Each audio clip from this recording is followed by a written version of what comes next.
Existia um lugar nessa terra que era absolutamente perfeito, e era um jardim. O Jardim do Éden. Muito bem, o Jardim do Éden. E a história que vamos ouvir sobre o Jardim do Éden vem do livro Gênesis da o quê? Da Bíblia, muito bem, da Bíblia. Para os cristãos que acreditam que a Bíblia é a palavra de Deus, a verdade literal, um homem é tido como o anticristo, Charles Darwin. Por levar milhões de cristãos à perdição com um relato bem diferente da criação, a evolução pela seleção natural. Para eles é ultrajante Darwin ter sido enterrado aqui na abadia de Westminster, a mais alta honraria que a Igreja da Inglaterra poderia oferecer. Charles Robert Darwin, nascido em 12 de fevereiro de 1809, morto em 19 de abril de 1882. Não me lembro de ter publicado sequer uma palavra diretamente contra a religião ou o clero.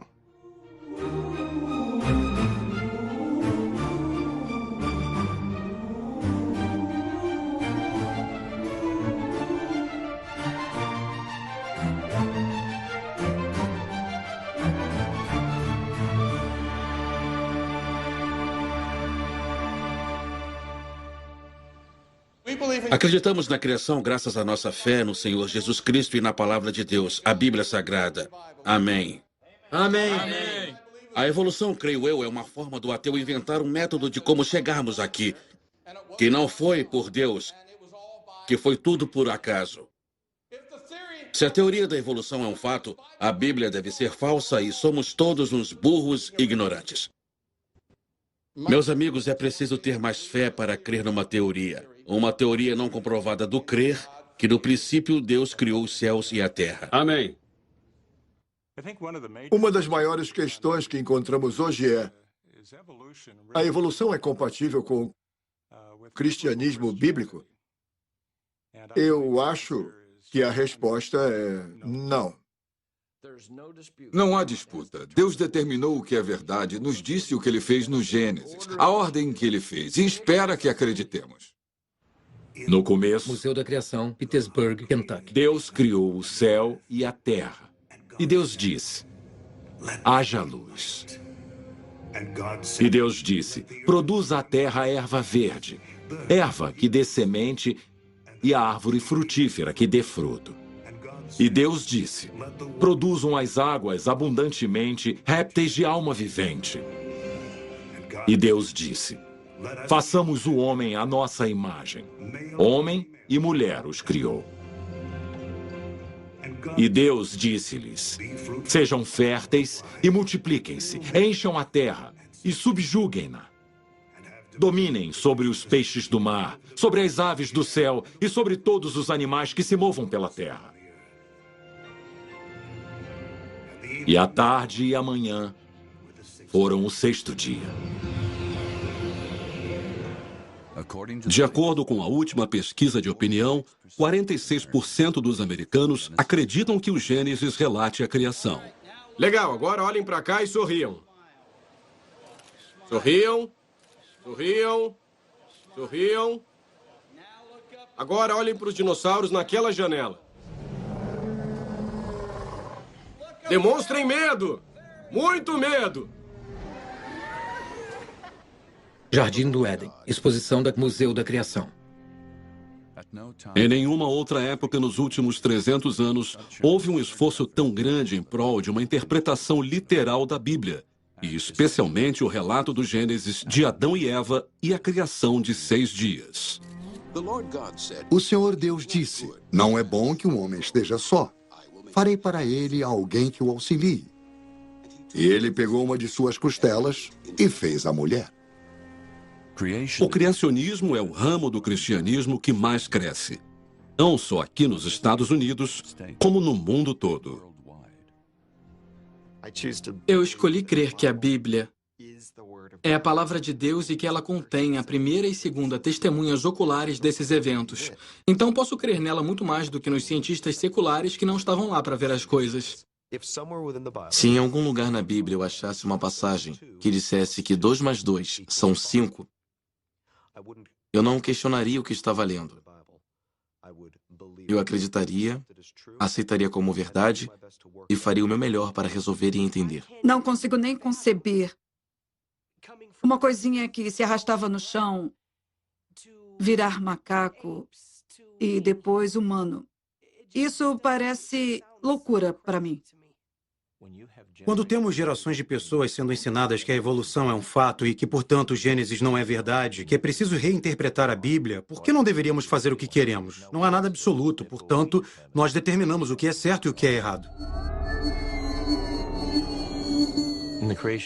No Museu da Criação, quando você entra no beco do grafite, é para representar uma cultura no qual tiraram a base e o absoluto. Então, por que abortar um ser humano? Afinal de contas, livram-se de gatos, livram-se de crianças. Qual a diferença? Por que o casamento entre dois homens, duas mulheres ou quem quer que seja? Acho que Darwin sabia. O que estou ensinando terá um impacto profundo na humanidade. Um tipo de impacto que afasta as pessoas da crença de Deus. Crença no Deus da Bíblia para acreditarem no homem e nas palavras do homem. E ele tomou uma decisão. Eu vou fazer isso. Universidade de Cambridge, Inglaterra, 1828. Considerando quão ferozmente foi atacado, parece ridículo um dia eu ter considerado ser um clérigo. Eu não tinha a menor dúvida da veracidade estrita e literal de cada palavra na Bíblia. E logo me convenci de que nosso credo deve ser totalmente aceito. O sangue de Cristo. Não creio que ele acreditasse em toda a Bíblia. Ele não acreditava nos 6 dias da criação. Se presumir os dias da criação como dias comuns e pegar as genealogias da Bíblia, só chega a aproximadamente 6.000 anos. Não chega a milhões de anos. Se a ideia de milhões de anos não tivesse sido popularizada no final do século XVIII e início do XIX, Darwin nunca teria popularizado suas ideias de evolução. Nenhuma pessoa renomada nos círculos geológicos profissionais na época de Darwin, aos quais ele foi exposto, acreditava que a Terra tinha sido muito recentemente criada com vida em 6 dias e 24 horas. É preciso pensar no século XIX como um período de grande questionamento. Se pensarmos nos sistemas de canais, nas edificações, na colocação de gás, a construção de estradas de ferro, era um cenário que estava sendo escavado. Surgiam fósseis em toda parte. Coisas extraordinárias, como mamutes e plesiosauros. Isso deu a prova de formas de vida muito primitivas nas camadas rochosas mais profundas, que as pessoas estavam começando a entender como sendo tempos imemoriais. Assim como também uma enorme diversidade de espécies que já não existiam mais na Terra. Um número enorme de espécies extintas. E as pessoas tinham que dar sentido a isso e não era possível dentro do período de tempo que a igreja estava promovendo. Darwin não trabalhou com nenhum geólogo que duvidasse que a Terra é inimaginavelmente antiga e cheia de relíquias de animais extintos. Em Cambridge, as referências dele eram clérigos naturalistas. Esses homens eram devotos, eram eticamente honrados, eram profissionalmente ambiciosos e faziam ciência para a glória de Deus. E foi com eles que Darwin aprendeu a ter ambição na ciência, até que veio a chance de velejar ao redor do mundo no HMS Beagle.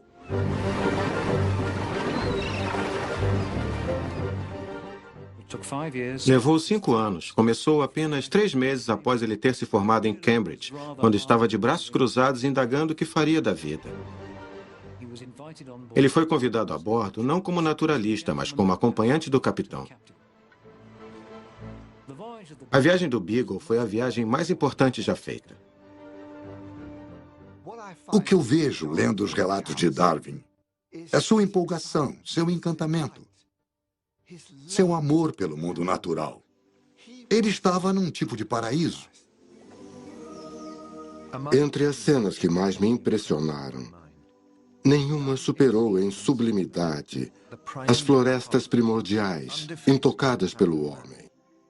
Templos repletos de produções variadas do Deus da natureza. Ninguém pode ficar indiferente nessa solidão. e não sentir que há mais ao homem que o mero sopro de seu corpo. Nessa viagem de quase 5 anos, o maior período de tempo que Darwin passou a bordo foi de 48 dias. E ele nunca perdeu uma oportunidade. Assim que o navio chegava no porto, ele comprava ou alugava um cavalo, às vezes acompanhado, às vezes sozinho, e ia pelas colinas dos Andes ou pela costa, olhando formações costeiras, desertos. O tempo todo descrevendo, anotando tudo. Ele considerava que era um dever dele. Era por isso que estava lá. E ele não ia desperdiçar o seu tempo não fazendo nada. Tinha que sair e explorar aquela face da rocha e ver o que podia achar. Darwin não estava apenas interessado na crosta terrestre e na formação de seus aspectos. Ele estava interessado nos restos de vida dentro dessa crosta, animais extintos. A cada nova paisagem que ele via, cada parte do cenário, cada nova diversidade de grupos de espécies davam a ele mais e mais provas de que não. Isso não aconteceu num grande estalo de criação. Essas montanhas, lagos e paisagens costeiras extraordinárias mudaram imperceptivelmente ao longo de milhões e milhões de anos. Mas enquanto tudo isso acontecia, Darwin passava por mudanças profundas em si mesmo. Darwin tinha deixado os confortos de sua vida de classe alta inglesa e, pela primeira vez na vida, ele se deparou com a extraordinária violência e crueldade. Quando estava no Chile, houve um grande terremoto e toda a compreensão de mundo dele mudou. A terra sólida, a base da nossa vida, está tremendo. E, como ele viria a descobrir um dia ou mais depois, houve em Concepción um sofrimento enorme. A catedral tinha desabado, enterrando nos destroços vários devotos. Ele deve ter começado a pensar: tem alguma coisa errada aqui. Esse não é um Deus de amor. Provavelmente o episódio mais arrasador durante a viagem foi o encontro dele com a escravidão. Ele tinha lido sobre escravidão. Tinha lido. E aí, na viagem do Beagle, e quando botou os pés no Brasil, ele viu em carne viva. Ele encontrou instrumentos de tortura. Ele viu homens adultos agachados de medo. Viu crianças abusadas por seus senhores. Ele foi profundamente afetado pelo que alguns humanos eram capazes de fazer a outros humanos a quem eles consideravam animais. Faz o sangue ferver, o coração tremer, pensar que nós ingleses e nossos descendentes americanos, com seu arrogante grito de liberdade, tenhamos sido tão culpados.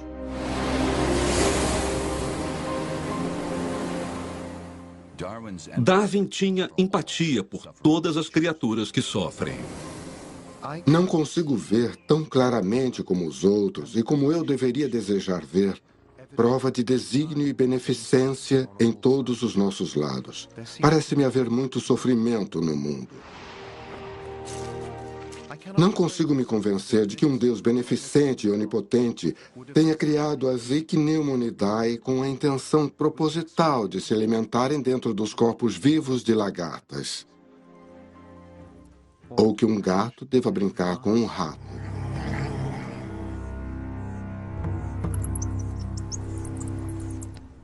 Se os professores dele o tivessem ensinado que esse mundo não é como era antes, que mudou por causa do pecado, talvez se o tivessem ensinado a verdade sobre a história do Gênesis, ele teria reagido diferente à questão da morte e do sofrimento.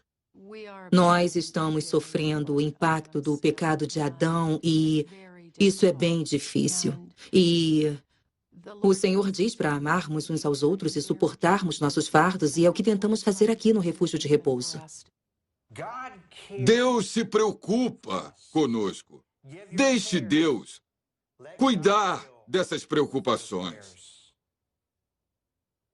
Jesus disse: eu sou a ressurreição e a vida. Aquele que crê em mim, ainda que morra, viverá. Vocês creem nisso? Ele irá salvá-los. Mais ou menos umas 170 pessoas vêm aqui jantar. Boa parte delas pede abrigo também. Esses realmente são desabrigados.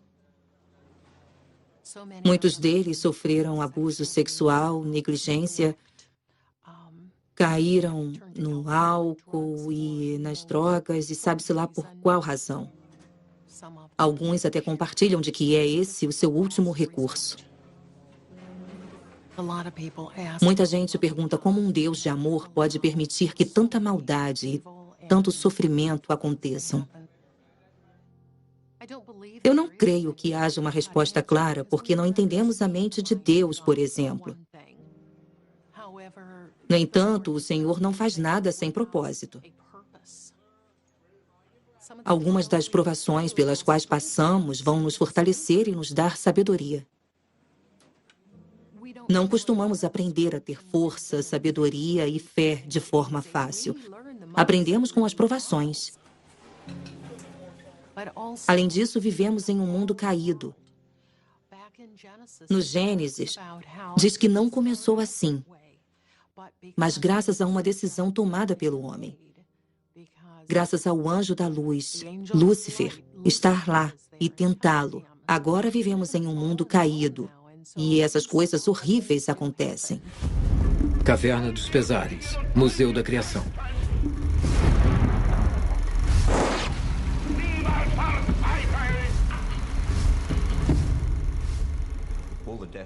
Toda a morte e sofrimento que vemos não vem de um Deus criador. O pecado é responsável pelo que nós vemos aqui. Então, o objetivo dessa sala é esclarecer a cristãos e não cristãos que não é culpa de Deus haver morte e sofrimento no mundo. É nossa culpa porque nós pecamos em Adão. Depois de tudo que vivenciou, Darwin não pôde mais aceitar a simples explicação bíblica para a crueldade e o sofrimento. Mas a essa altura, outra coisa estava tomando forma em sua mente. Algo muito mais perigoso. Em setembro de 1835, 4 anos após deixar a Inglaterra, o Beagle ancorou em umas ilhas pouco conhecidas, Galápagos.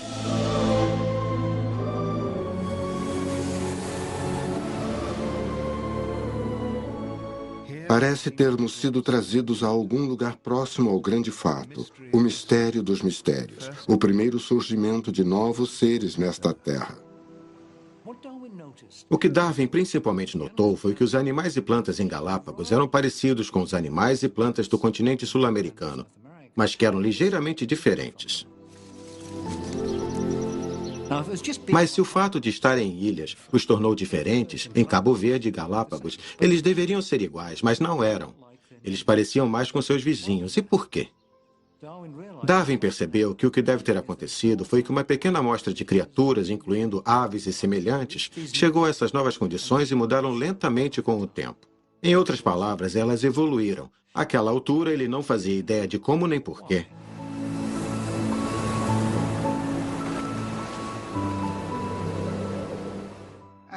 Enquanto catalogava espécies na viagem de volta, ele rabiscou as primeiras notas preliminares sobre a possibilidade da evolução. Se há o menor fundamento para estas observações, valeria a pena examinar melhor a zoologia dos arquipélagos, pois tais fatos minariam a estabilidade da espécie. A evolução era uma ideia perigosa. E só pessoas ruins, como franceses ateus, materialistas, livres pensadores, ousariam especular que as espécies tinham surgido naturalmente no curso do tempo. Ele sabia que tinha que limitar seus pensamentos a livros de nota privados. E levaria 7 anos de pesquisa intensiva antes que ele se sentisse pronto para escrever a um amigo de confiança. Finalmente me veio à luz, e estou quase convencido, bem ao contrário da opinião com a qual comecei, de que as espécies não são imutáveis. É como confessar um assassinato. O que ele fez foi pior que assassinato. Estou triste por Darwin ter se desviado da verdade e levar tantos outros a se perderem com suas filosofias, doutrinas e teologia. Acho que um dos mais tristes subprodutos da teoria da evolução foi ter reduzido nosso status de seres humanos ao de um animal. Nós não evoluímos de uma coisa menos importante.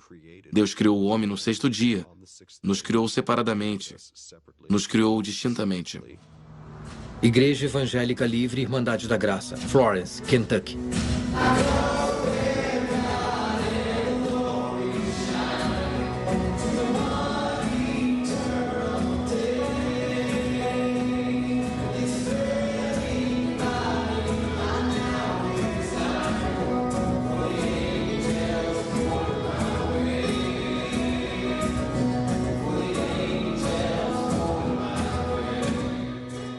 É aceitável que o homem sinta algum orgulho por ter ascendido, não por meio de seus próprios esforços, até o ápice da escala orgânica.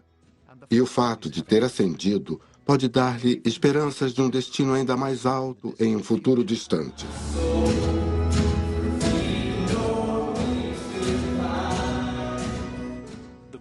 A Bíblia diz que fomos criados pouco abaixo dos anjos, que é uma explicação bem mais nobre e majestosa do que a explicação dada pela evolução de quem e do que nós somos.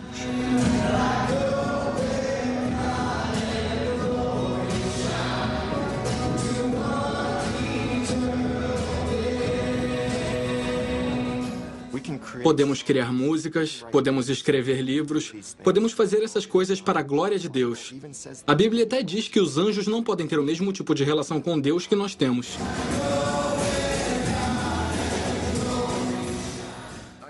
Eu não acredito que somos um tipo de primata altamente evoluído. Eu não sei como alguém pode observar os humanos e não ver a dignidade colocada ali pelo próprio Deus.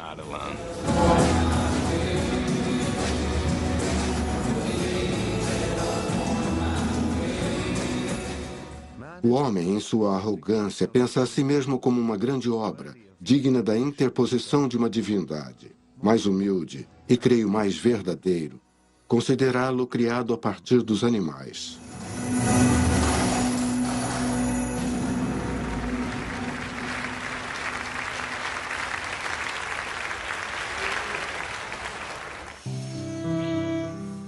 A principal conclusão de que o homem descende de alguma forma pouco organizada vai, eu lamento, ser altamente desagradável para muitos. Está demonstrado que o homem por si só é capaz do aperfeiçoamento progressivo. Apenas ele faz uso de ferramentas. Nenhum animal emprega a linguagem. Tem senso de beleza ou sentimento de gratidão. Mas são dotados de claro instinto social, afetos parentais e filiais, e inevitavelmente hão de adquirir senso moral ou consciência, assim que seus poderes intelectuais tiverem se tornado tão bem desenvolvidos quanto no homem. Rebaixar o homem a um mero animal, que não somos diferentes de um cachorro, um cavalo, elefante, gato ou qualquer outra coisa, é um absurdo. Deus nos fez à sua imagem. Então dizer que o homem é um animal, sendo que Deus nos criou à sua imagem, pode levantar uma questão. Deus não passa de um animal? Nos 7 anos que Darwin levou para tirar suas conclusões, a vida dele mudou completamente. Em 1839, ele se casou com a prima Emma Wedgwood. Tiveram um casamento de 43 anos de respeito mútuo, dependência, grande ternura, e que permaneceu assim apesar de Darwin se distanciar das crenças e certezas cristãs de Emma. Tiveram 10 filhos, dos quais 7 sobreviveram até a idade adulta. Com 2 anos de casados, Charles e Emma se mudaram para Downhouse, a 30 quilômetros de Londres, onde passariam o resto de suas vidas de casados. Downhouse foi mais importante para Darwin como arena científica do que Galápagos ou até mesmo a América do Sul, porque lá ele pôde se estabelecer e trabalhar. Para ser um grande cientista, é preciso dedicar a vida toda à ciência. 24 horas por dia, 7 dias por semana. E Darwin fez isso. Ele trabalhou loucamente. Foi um pulsar constante. Trabalho duro, colapso. Trabalho duro, colapso. Tic-tac por anos.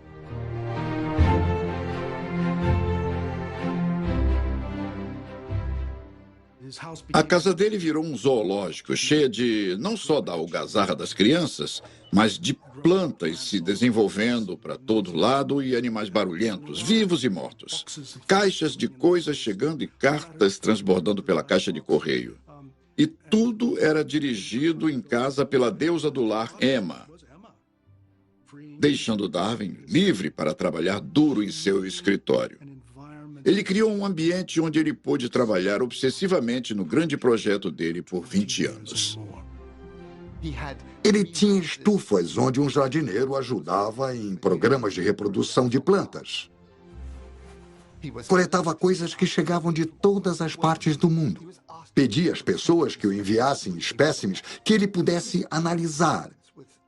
A correspondência dele com outros cientistas pelo mundo era gigante, era impressionante. As cartas que escrevia e as cartas que recebia de volta. Ele escrevia para Miller, no Brasil. Pode me dar uma prova desses caranguejos que acredito existirem na sua costa? É extraordinário. E ele coletava aquilo tudo sabendo que seria atacado por religiosos e por outros cientistas que achavam aquilo utópico.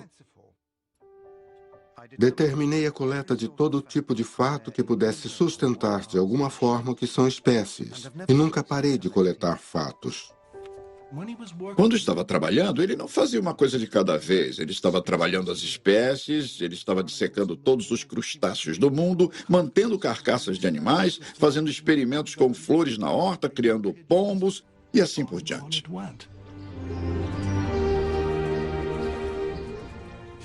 Ele decidiu fazer uma coleção de pombos, porque eles apresentavam a mais extraordinária variedade criada em poucas gerações.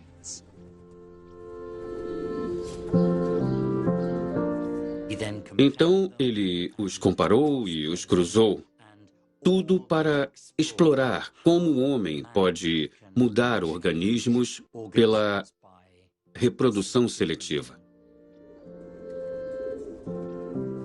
Se o homem fraco pode conseguir todas essas variações em tão curto espaço de tempo por seleção artificial, não vejo qualquer limite para a quantidade de mudança na beleza e na infinita complexidade que pode ser alcançada no longo curso do tempo pelo poder da seleção da natureza. Ele precisava reunir as provas, analisar tudo e desenvolver uma teoria que pudesse apresentar para a séria atenção dos colegas cientistas. Tenho constantemente me esforçado para manter minha mente livre, a fim de desistir de qualquer hipótese, por mais amada que seja, assim que os fatos demonstrarem o oposto.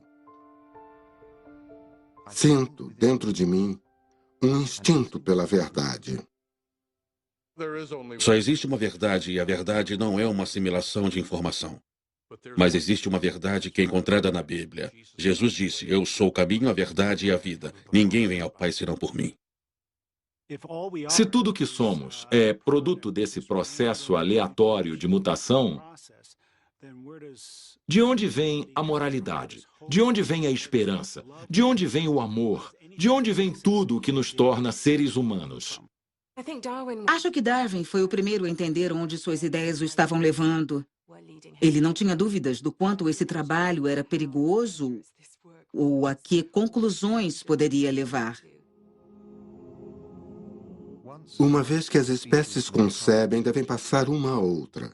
Então toda a estrutura desmorona.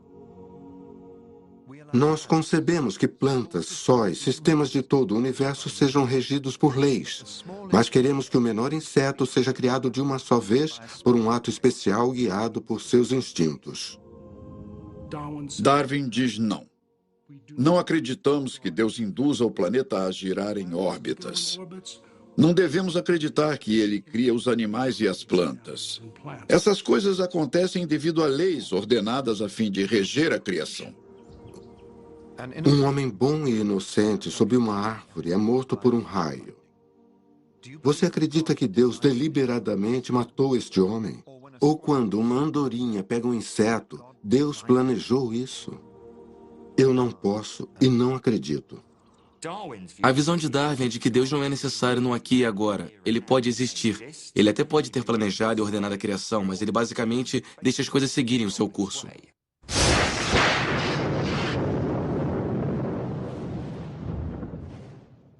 O que isso faz? Coloca Deus tão distante que podemos seguramente ignorá-lo.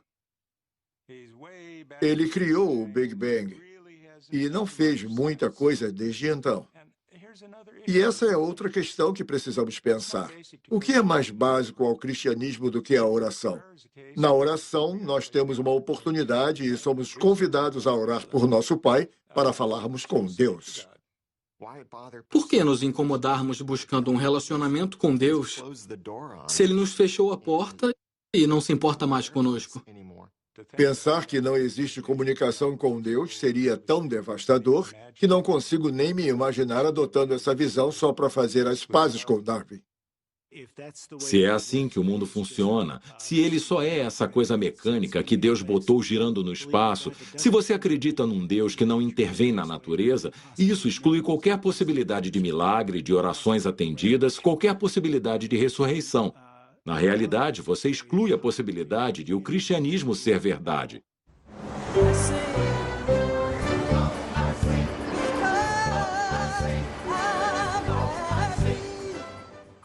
A Capela Comunidade de Cristo começou há uns 30 anos com umas 30 pessoas se reunindo em uma sala. Desde então, crescemos para 5 locais diferentes que operam como uma igreja. Calculamos que o atendimento, no fim de semana, gira em torno de umas 4.000 a 4.500 pessoas.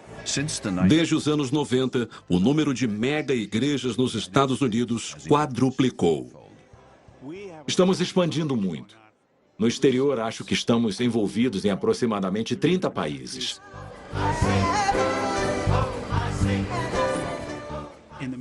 No Oriente Médio, no Extremo Oriente, do outro lado do mundo, na América do Sul, na África, aqui nos Estados Unidos, acho que o único ramo em crescimento do cristianismo é o cristianismo bíblico evangélico, fiel às Escrituras.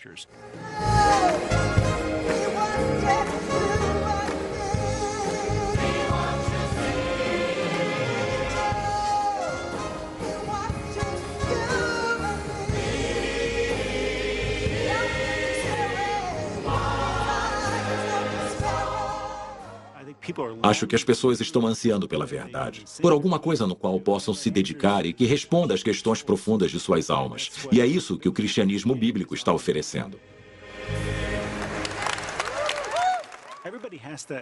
Todos têm que achar uma razão para o mundo estar essa bagunça, e essa explicação para os cristãos está no Gênesis, no dilúvio. Tudo que está no Gênesis se desenrola ao longo das Escrituras. Se você tirar ou mudar o Gênesis para significar outra coisa, para fazer outra coisa, você começa a desmembrar, a tirar a mensagem do Evangelho e de todo o cristianismo. Só existe um ser que te conhece por inteiro, que sabe tudo o que você já fez e todos os motivos que já teve. E pode dar o veredito se você é bom ou não. E é Deus. Deus nos conhece profundamente, por dentro e por fora, do topo da minha cabeça à ponta do meu pé. Quantos fios de cabelo tenho na cabeça? Esse é o privilégio de ter um relacionamento com Ele. Ele está em todos os aspectos, em cada movimento nosso, dia e noite. Nós temos essa relação viva com Ele. Não imagino a vida sem saber que Deus tem um plano e que esse plano não é só para o aqui e o agora. Mas esse plano inclui a esperança e um futuro muito além do que vamos enfrentar na Terra. Um futuro com Ele no céu. Quando os meus filhos tinham 7 e 2 anos, Eu descobri, depois de ignorar uma série de caroços e inchaços no meu corpo, que eu tinha um linfoma não Hodgkin. E eu me lembro do pavor nos olhos do médico quando ele me disse que era estágio 3, possível estágio 4. Se eu só tivesse poucos dias de vida, seria difícil, bem difícil. Eu iria às lágrimas, mas saberia, sem sombra de dúvida, que eu tenho um Deus fiel, que me ama e que tinha um plano para mim. Nós até contamos para os meninos que a mamãe poderia ficar mais doente e tentamos fazê-los saber que se eu morresse, que Deus ainda seria o mesmo e que ainda seria fiel. Foi difícil, mas conseguimos na força de Deus. Eu estava me prostituindo em todas as esquinas aqui em Akron. Becos, casas abandonadas, entrando e saindo de carros com estranhos, fazendo atos sexuais impensáveis por dinheiro, para que eu pudesse comprar crack. Eu fumei cada sonho e esperança até o ponto de achar que eu não valia nada. Eu comecei a usar maconha. Comecei no Vietnã e comecei a usar opiáceos quando voltei para casa. Era morfina e depois heroína. Logo eu me vi com esse vício. E esse vício se tornou o senhor da minha vida. E eu me lembro de uma noite estar na rua gritando para que Deus me matasse ou me salvasse, mas que não me deixasse mais viver assim. Era horrível. Então, uma noite eu disse, Deus, tem que ter algo na vida além disso, e se você é real, se tornará real para mim? Ele tirou meu vício na hora. Ele me curou. Foi exatamente isso que começou a me tirar das trevas. O amor que ele tem por mim. É incrível e eu me senti uma nova criatura. Eu sei que ele é real. Sei que ele mora em mim e sei que é a melhor coisa que já me aconteceu. Que já aconteceu a esse mundo. Agora é meu privilégio compartilhar, proclamar a cada homem, mulher, menino e menina a boas novas e esperança. Eu adoraria encorajar o Sr. Darwin e outros que pensam como ele a experimentar Deus e verem a transformação por si mesmos. Se me perguntassem a principal razão de eu acreditar que a evolução é incompatível com o cristianismo bíblico, eu poderia resumir em uma única palavra: morte. Se quiser somar dor, sofrimento e morte. Entendo um pouco disso. Eu perdi minha esposa para o câncer e agora minha segunda esposa tem câncer e eu também. Sejamos jovens ou velhos, a morte é inevitável. E como lidamos com a morte? Como a evolução lida com a morte? Uma pergunta que Darwin teria que enfrentar aos 40 e poucos anos. Ele e Emma amavam todos os seus filhos, mas uma era especialmente preciosa para eles. A filha mais velha, Annie. Annie era uma criança encantadora, flexível, calma, amorosa. Ela adorava tocar nos pais, ser acariciada, segurada, trançar os cabelos e tocar nos braços deles. Era sensível aos sentimentos deles. Pouco antes do 10º aniversário, Annie ficou muito doente. Darwin a levou ao balneário de Malvern e ao médico em que ele acreditava ter salvado sua própria vida quando esteve em estado crítico, 2 anos antes. Ele a deixou lá, sob os cuidados do Dr. Gulley, e voltou depressa para Emma, que estava grávida do 8º filho e sem condições de fazer uma viagem de 240 quilômetros de Dalhouse até Malvern. 2 semanas depois, Darwin foi chamado de volta para enfrentar uma situação agonizante. Agora é de hora em hora uma batalha entre a vida e a morte. Não tem jeito. Como é doloroso. Annie morreu na Páscoa de 1851.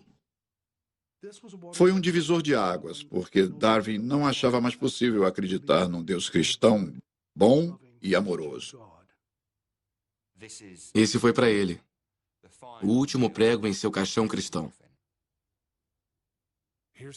Eis o conflito. Deus é bom, Deus é poderoso. Uma tragédia terrível, catastrófica acontece. Então, como todas essas coisas podem ser verdade? Abby tem 17 anos e sofreu um acidente de carro. Desde então, ela perdeu os movimentos da perna. Ela é incapaz de respirar ou comer sozinha. Eu não sou médico, mas acho que Deus pode fazer Abby andar novamente. Torrentes de misericórdia nunca cessantes clamam por canções de mais alto louvor. Ensina-me sonetos melodiosos, cantados por línguas flamejantes acima. Louvarei o monte onde me firmo, o monte do teu amor imutável. Eu queria que um de nós pudesse cantar. Todos nós podemos cantar, só não cantamos bem. Eu canto. Você sabe, vai em frente. A Abby estava cantando. Ela canta bem. Nós podemos fazer o fundo musical. Ela canta a capela. Não vemos sentido nisso. Eu nem sei como poderíamos. Não concordamos que ela tenha feito alguma coisa para merecer isso. É uma coisa horrível isso que estamos passando. Mas não conseguiríamos suportar sem a presença de Deus. Não tem como. Nós somos tão fracos. Mas Ele é forte e está nos mantendo de pé todo dia. Nós não entendemos o tempo, mas entendemos a presença dele. Sabemos que todas as coisas vêm para o bem. Só não sabemos como. Eu não entendo como isso pode ser para o bem da Abby. Eu confio que, de alguma forma, é. Não temos dúvida de que Deus é bom, que é um Deus amoroso. Ele nunca vai nos abandonar e Ele tem um plano para ela e creio piamente que Ele vai usar a vida dela como testemunho. E já houve muita gente tocada por ela. A minha esposa Heather disse, estou orando e orando pela Abby. E nada está acontecendo. Nada está mudando. Por que eu vou orar para Deus? Confie no Senhor com todo o seu coração. Não tema, apenas creia e ela será curada. Quem sabe? Deus pode escolher ser misericordioso. Talvez Ele ouça o nosso apelo e determinação. Mas se não ouvir, não importa o que aconteça, ainda creio que Deus quer o melhor para o seu povo.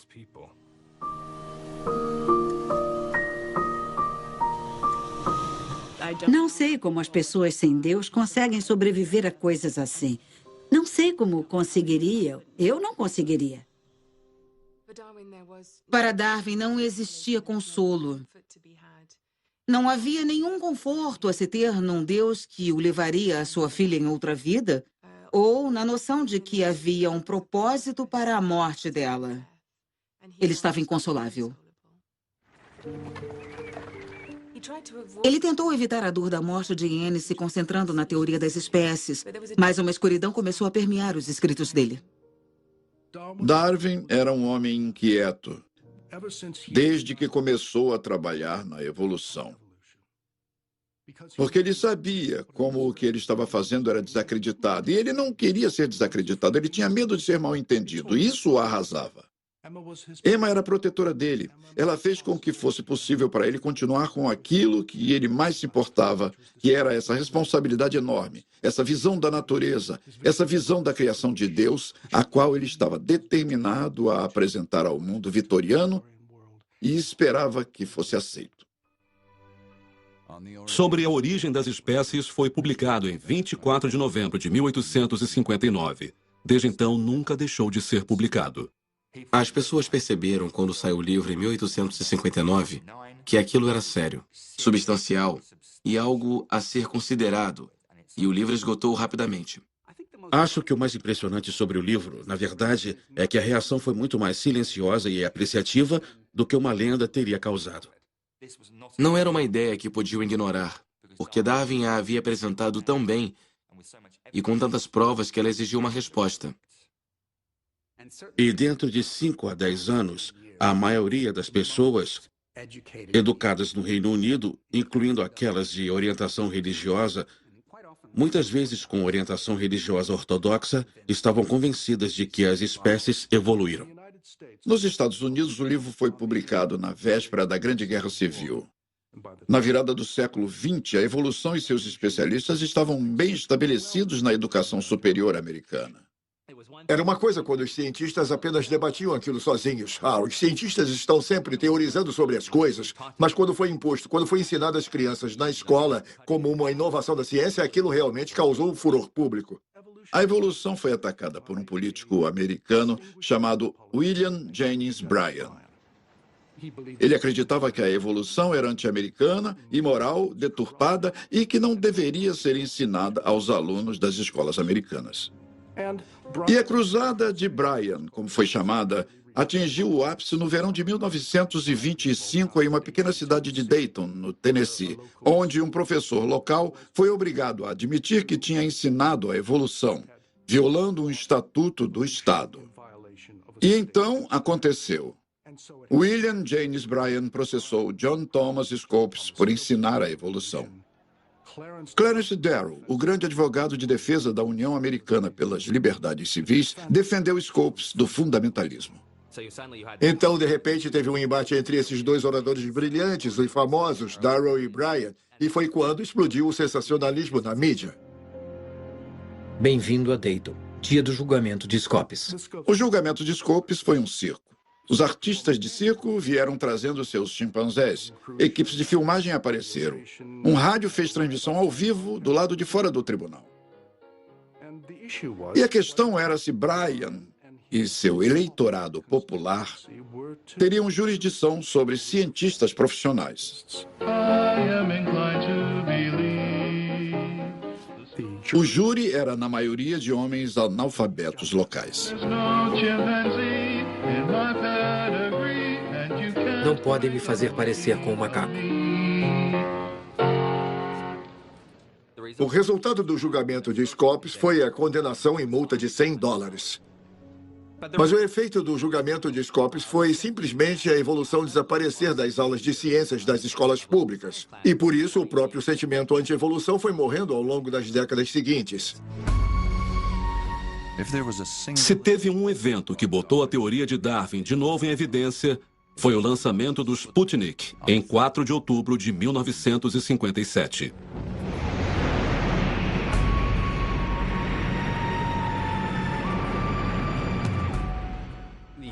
É difícil agigantar o impacto cultural do Sputnik.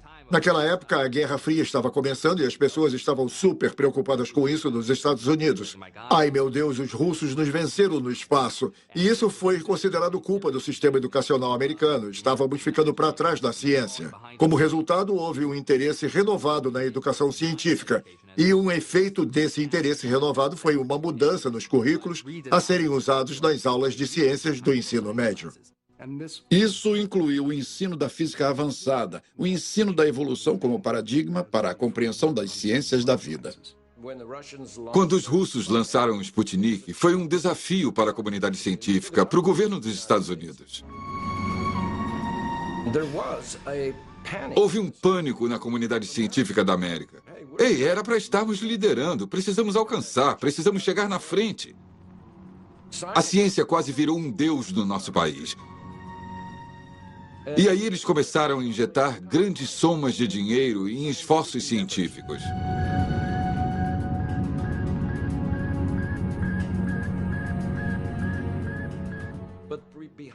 Mas por trás disso tudo estava a ideia de que o darwinismo era correto. Os vários programas para levar o ensino da biologia ao sistema escolar americano acordou uma espécie de monstro adormecido. Pela primeira vez na história, os criacionistas revidaram usando uma tática totalmente nova. Eles combateriam a ciência com ciência. Ciência ortodoxa com ciência da criação. Vídeo do Museu da Criação. Especiação rápida. A Bíblia revela que Deus criou todos os tipos de animais e plantas no princípio. E agora estamos aprendendo que Deus colocou uma enorme quantidade de informação dentro de cada tipo criado, permitindo-lhes diversificar para a miríade de plantas e animais que vemos hoje. Isso não é evolução, é a criação de um onisciente, onipotente e infinitamente sábio Criador. 2 de cada espécie virão a ti para os conservar em vida. Criação do cosmos. Mais acima, vemos um imenso agrupamento de galáxias chamado aglomerado de Virgem. Ele contém mais de 2.000 galáxias e está a 50 milhões de anos-luz da Terra. Críticos da Bíblia sugerem que é impossível a luz dessas galáxias chegar à Terra em apenas 6.000 anos. Mas, na verdade, há várias maneiras diferentes de fazer a luz viajar essas distâncias em um curto período de tempo. Entre elas, a dilatação do tempo gravitacional, convenções de sincronia alternadas e outras. Lendas de dinossauros e dragões. Muitos cientistas afirmam que os dinossauros morreram há mais de 60 milhões de anos antes de os seres humanos surgirem. A possibilidade de que os seres humanos e os dinossauros tenham coexistido é impensável para eles. Mas o que diz a Bíblia? A Bíblia deixa claro que Deus criou os animais terrestres no 6º dia. Dinossauros eram animais terrestres. Sendo assim, Adão e Eva e os dinossauros viveram lado a lado, viveram juntos. Lendo o Gênesis, temos a ideia de um mundo perfeito, sem morte, sem doença. Animais, o homem, os dinossauros eram todos vegetarianos. O registro fóssil é um registro de morte, o registro de animais comendo uns aos outros. É um registro de doença porque há ossos de dinossauros com tumores.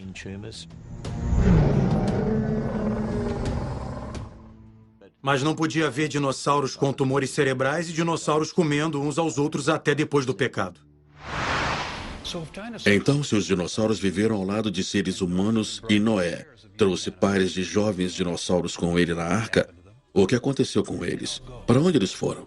Lendas de dragões são encontradas em muitas culturas e tradições em todo o mundo. Então, não é surpresa que o mundo esteja cheio de lendas de heróis como São Jorge e seus encontros com feras.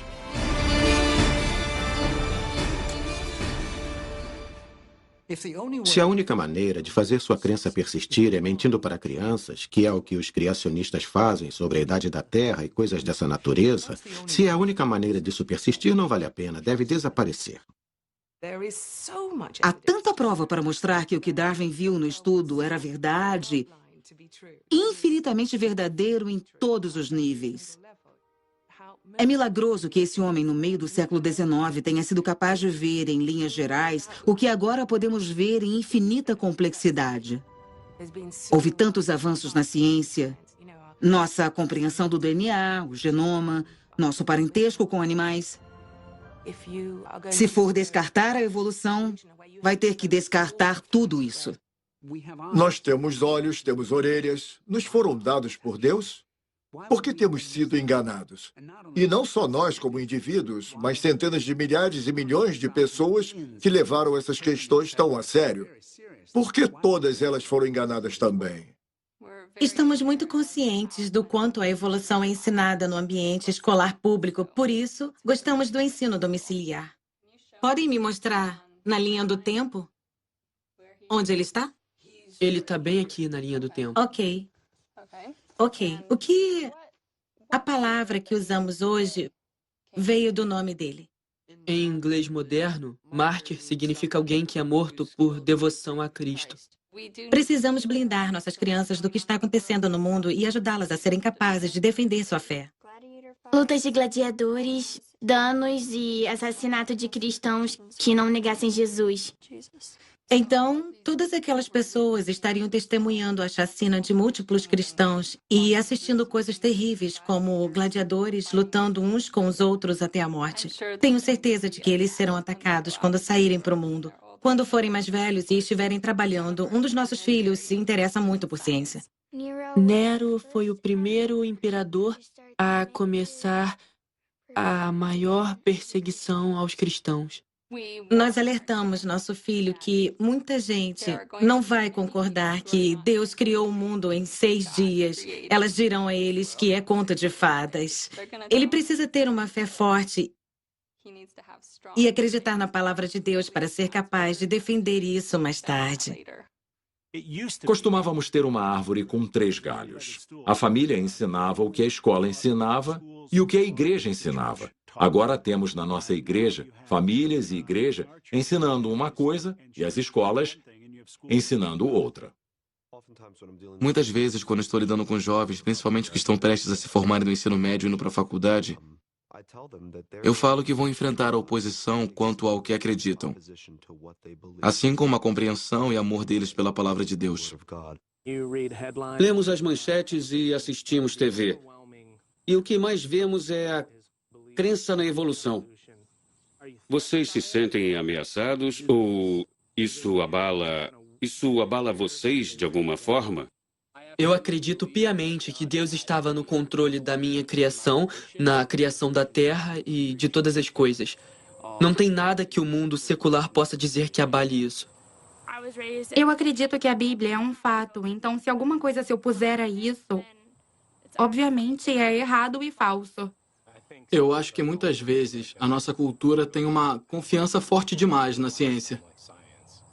O cristianismo é mais que ciência e prova científica.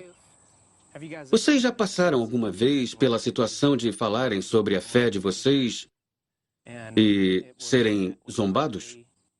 Não vai ser surpresa se formos zombados ou odiados pelo mundo. Cristo disse que isso aconteceria e está acontecendo. Eu tenho que dizer e quero dizer que os primeiros 11 capítulos do Gênesis são verdadeiros e corretos, porque são a palavra de Deus. Se imaginarmos Darwin sentado naquele belo jardim ensolarado com aqueles jovens, acho que ele os envolveria numa série de conversas bem mais interessantes sobre o mundo, sobre o ser, a natureza, a criação e a evolução. Tenho certeza de que achariam fascinante, mas ele não estaria dando respostas, ele estaria fazendo perguntas a eles. O próprio Darwin nunca parou de fazer perguntas sobre a ciência e sobre Deus. Em minhas oscilações mais extremas, nunca fui ateu, no sentido de negar a existência de Deus.